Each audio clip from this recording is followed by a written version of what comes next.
Chelsea 8, Noah 0. Noah took a 55 hours bus journey to England from Armenia for Chelsea to absolutely annihilate them, destroy them. And I've got an idea. I think Chelsea's players should fund a flight back for the Armenian players, purely based on the fact that this is humiliating. They made this round journey of 110 hours if they go back home by bus to get annihilated 8-0 by Chelsea. Nkunku got 2, Felix got 2, Disasi scored a goal, Tosin scored a goal, Enzo Fernandez got 3 assists in 21 minutes. And we're going to talk about it because there is the good, there is the bad, and the downright ugly that I normally talk about after games. However, there's nothing ugly or bad to talk about because how much credence can I put onto this game? What I can do is shower the players with the compliments that they deserve today, because it's easy for them to turn up to this game, you do a 3-0 performance and say, you know what, we ain't trying. However, they were professional,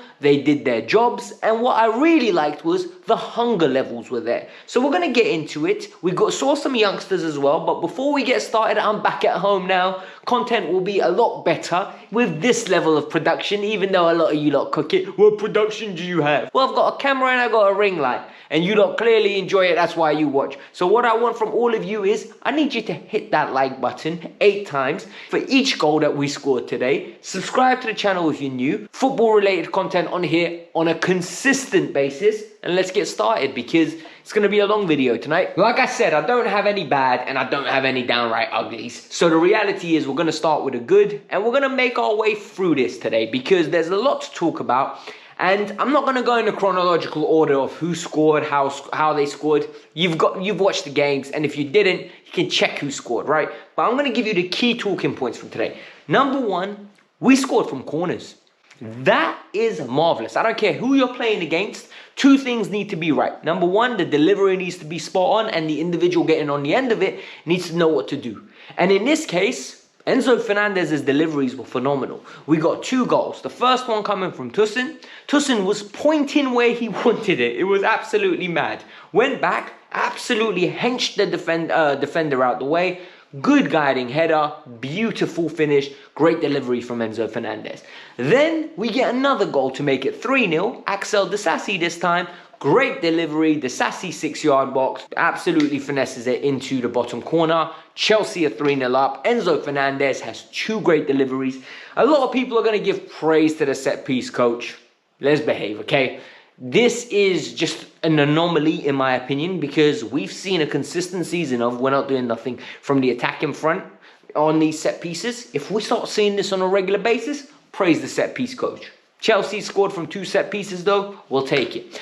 Then we need to talk about Joao Felix. I think Joao Felix really expressed himself today, and Joao is in a little predicament here, right? And he's in the same boat as Christopher Nkunku. Joao Felix, if he scores, he's meant to score, it's Noah. If he performs well, he's meant to perform well, it's Noah.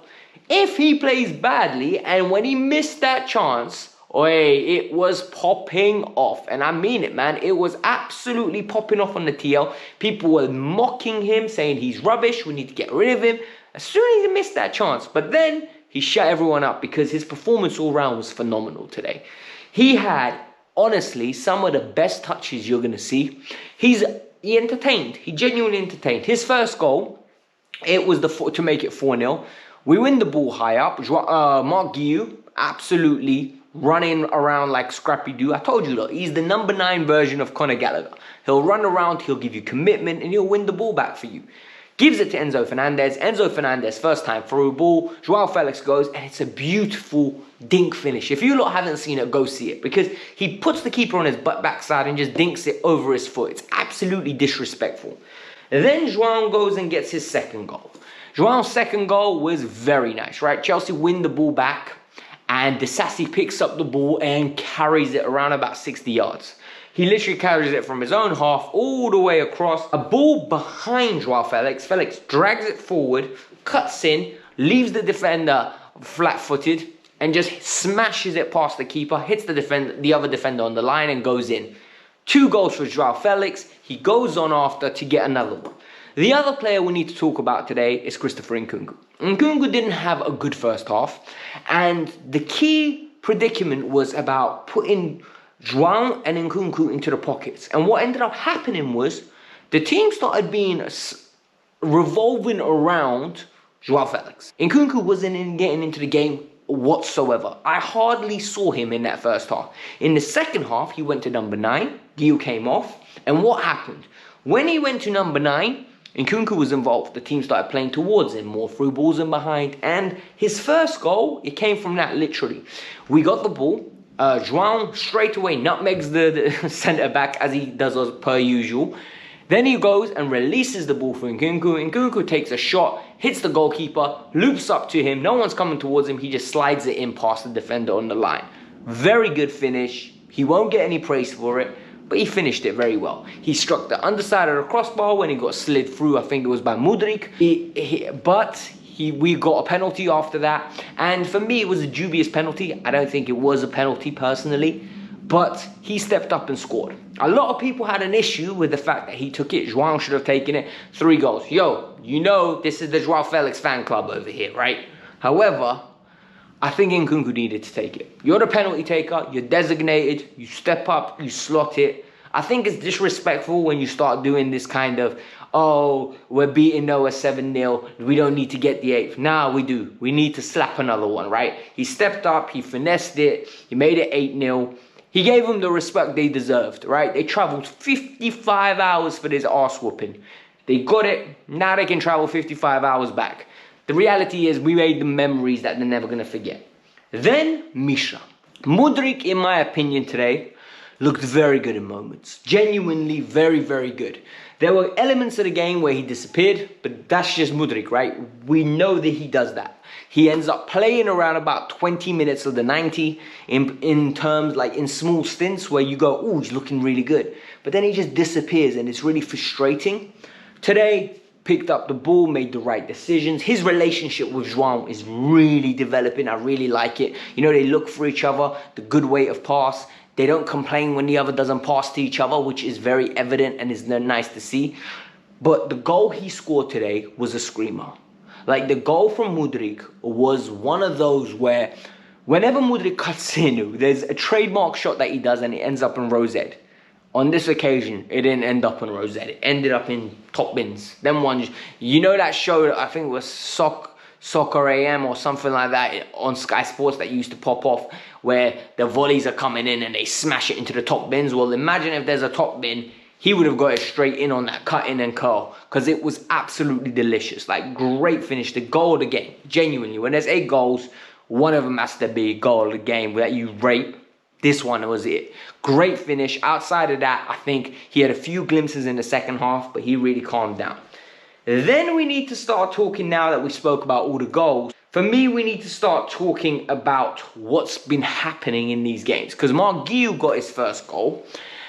And Gio deserves a lot of praise because I think Gio should consider himself unlucky to come off at halftime. And I think the reason he came off rather than Nkunku was because of seniority. However, he got his start and what he did was run his socks off. He ran, he won the ball back. He didn't have to do much of a link-up play. However, he took his goal really confidently, really calm. We scored the first goal. Second goal happens. Why? He anticipated straight from the kickoff where the ball was going to go. There was one pass and then they tried to play it across the goal. He anticipated it. He nipped in and guess what he done? He slotted like a pro. Absolutely beautiful finish. Calm, cool and collected. Chelsea went 2-0 up and after that they controlled the game. Gio deserves a lot of praise. We saw 2 more youngsters today play. Number 1 was Tariq George. I thought Tariq George in the first half was amazing. And what I really like about Tariq George is, number 1, he's a left winger, but he plays right wing for the first team. It's not his natural game to run down the byline and cross the ball. He is somebody that likes to look for his own shot. What he did today was consistently look for the pass. He played a vital role in, I think it was one of the goals that we scored. Sorry if I'm mistaken. I think it was Joao's one that we scored. And what he does well is he releases the ball in due course. He works hard off it. And there was one element of this game where I really liked it because he got the ball, linked up with Nkunku, got to the byline, crossed it across the goal, beautifully weight pass, and Joao Felix missed from 2 yards out. For me, it showed something. In the first half, they trusted him with the ball religiously. Every time they got the ball, Feed him. Let him take his man on. And he expressed himself. He wasn't going into a shell. He wasn't hiding, and I really liked it. Sam Raksaki came on as well. He looked decent as well. Like, you know, he got around. It's 8-0. Like, he put himself around, but it's a memory he's never going to forget. That's his first debut. Now the aim for him is, next time he comes on, once again impact the game. Because I think he had a positive impact. He had one where Carney Chukwuemeka took a shot. It deflected off to him, and then he decided to try get another shot. It went over the bar. He gave the ball away once, but other times he's linked up with the ball, was very comfortable in possession. He just looked decent. I'm not going to say he looked great. I'm not going to say he's a great player. We haven't seen enough of him to say any of that. Overall, he was good. The other two players that I'm going to talk about before I conclude this video for tonight's roundup is Ronaldo Vega's passing range. Looked very good again. The difficult passes looked well.